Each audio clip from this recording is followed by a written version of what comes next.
या रसूल अल्लाह दानिश भाई एक मिनट यार, मैं हजरत में आपको काट रहा हूँ, लेकिन मेरे जहन में एक सवाल था काफ़ी दिनों से, और आज आप ये पढ़ रहे हो, मैंने सोचा आपसे पूछ लूँ कि या रसूलल्लाह कहना शिरक नहीं है। मैंने किसी से सुना था ये शिरक है। हैं? ये आपको किसने कह दिया कि या रसूल अल्लाह कहना शिरक है? वो ना मैंने फेसबुक पर सुना था किसी मुफ्ती से, वो कह रहे थे या रसूलल्लाह कहना शिरक है, क्योंकि या का मतलब होता है ए, या रसूलल्लाह ए रसूलल्लाह, और ये बंदा तब कहना चाहिए जब रसूलल्लाह आपके सामने हो। और रसूलल्लाह तो मदीने में है, हम यहाँ पे कैसे कह सकते हैं या रसूलल्लाह। मुझे लगता है अब आपको समझाना ही पड़ेगा। आए मेरे साथ। अस्सलामु अलैकुम या अहलल कबूर यगफिरुल्लाहु लना व लकुम। अस्सलामु अलैकुम या अहलल कबूर यगफिरुल्लाहु लना व लकुम। अस्सलामु दानिश अलैकुम। भाई ये क्या कर रहे हो? इतनी दफ़ा दुआ नहीं पढ़ते, एक दफ़ा दुआ पढ़ लो, पूरे कब्रिस्तान की कब्रों तक आपकी आवाज़ जाएगी। आप मौलवी हो, आपको नहीं पता ये बात? क्यों मुआज भाई, हमारी आवाज तो सिर्फ ये 3-4 कब्रों तक जा रही है, एंड वाली कब्रों तक थोड़ी जा रही है। और यार दानिश भाई ऐसा ही होता है, एक दफ़ा सलाम कर लो ना तो पूरे कब्रिस्तान की कब्रों तक आपकी आवाज़ जाएगी। अब इस तरह थोड़ी होगा कि अलग अलग कब्र पे जाके आप सलाम करो। यही बात तो समझाने के लिए मैं यहाँ पर आया हूँ मुआज भाई। देखिए अभी हम कब्रिस्तान में आए, हमने कहा अस्सलामु अलैकुम या अहलल कबूर।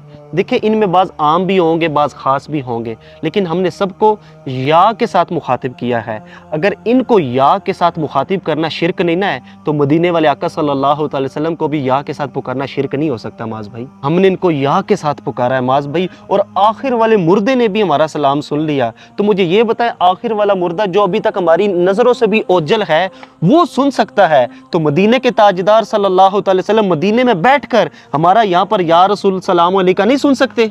दानिश भाई आपकी बातें मुझे कुछ कुछ समझ तो आ रही हैं, लेकिन मैं मुकम्मल तौर पर मुत्तफिक नहीं हूँ आपकी बातों से। अच्छा चले कोई बात नहीं, आप मेरे साथ चलें, मैं आपको मजीद तफसील से समझाता हूँ, इंशाल्लाह आपकी समझ में आ जाएगी। दानिश भाई आप मुझे मस्जिद में क्यों लेके आए हैं? आए तो सही, आपको नमाज सिखानी है। खैर तो है दानिश भाई, आपको किसने कहा मुझे नमाज नहीं आती? अल्हम्दुलिल्लाह मुझे नमाज आती है और आपसे अच्छी आती है। अच्छा, ये तो बहुत अच्छी बात है कि आपको नमाज आती है। इस तरह तो आपको समझने में भी आसानी होगी। आप मुझे ये बताएं, इधर बैठकर मुझे अत्ताहियात सुना सकते हैं? दानिश भाई मैंने आपसे पूछा कुछ है और आप बता कुछ रहे हैं। मैंने पूछा था लफ्ज़ या रसूलल्लाह का, क्या ये कहना ठीक है या गलत है, और आप मुझे नमाज सिखाई जा रहे हो। अरे माज भाई, आपके सवाल का इसी में जवाब है। आप बैठे, ज़रा बैठे। आप यहाँ बैठ कर ना मुझे अत्ताहियात सुना दे बस। चलें आप कहते हैं तो सुना देता हूँ। अत्तहियातु लिल्लाहि वस्सलावातु वत्तय्यिबातु अस्सलामु अलैका अय्युहन नबिय्यु। बस रुक जाइए ज़रा। देखिए माज भाई, अभी आपने अत्तहियात पढ़ी है और आपने पढ़ा है अस्सलामु अलैका अय्युहन नबिय्यु। मुझे आप ये बताएं कि आपके इल्म में है कि लफ्ज़ अय्युहन नबिय्यु ये भी हरफ निदा है, लफ्ज़ अय ये भी हरफ निदा है, और लफ्ज़ या ये भी हरफ निदा है।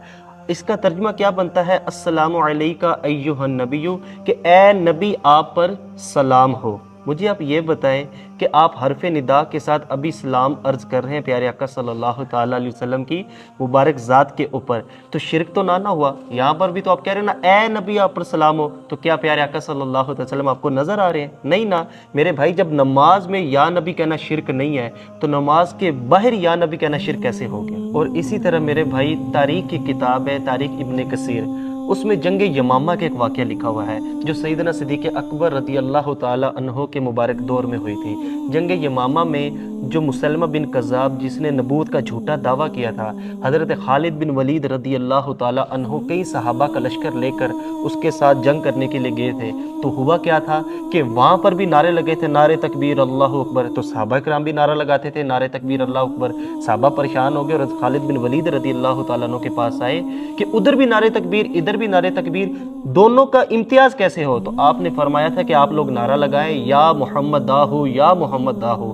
तो मदीने से 1300 किलोमीटर दूर का फासला था माज भाई, तो साहबा ने या मोहम्मद दाहू का नारा लगाया था। और इमाम बुखारी की किताब अल अदबुल मुफरद, उसमें एक हज़रत अब्दुल्ला इब्न उमर रज़ियल्लाहु ताला अन्हु का वाक़या नज़र आता है कि आपका पाँव मुबारक जो था वो सुन्न हो गया था, दर्द नहीं जा रहा था। तो आपसे किसी ने कहा कि दर्द नहीं जा रहा तो उस हस्ती को याद करें जिसको आप बहुत ज़्यादा प्यार करते हैं।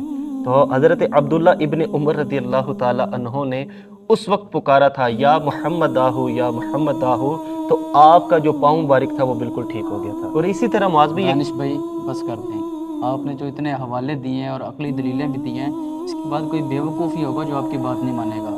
और सबसे बड़ी बात, अगर हम नमाज में कह रहे हो कि ए नबी आप पर सलाम हो, तो नमाज के बाहर कहने में क्या मसला है हमें? इंशाल्लाह आइंदा ऐसे किसी शैतानी वसवसे का शिकार नहीं होऊंगा मैं। और तो और अगर किसी ने मेरे से पूछा ना या रसूलल्लाह क्यों कहते हो, तो मैं खुद ही उसका जवाब दे लूँगा। नारा ना लगाएं दानिश भाई, नारे रिसालत। या रसूल अल्लाह।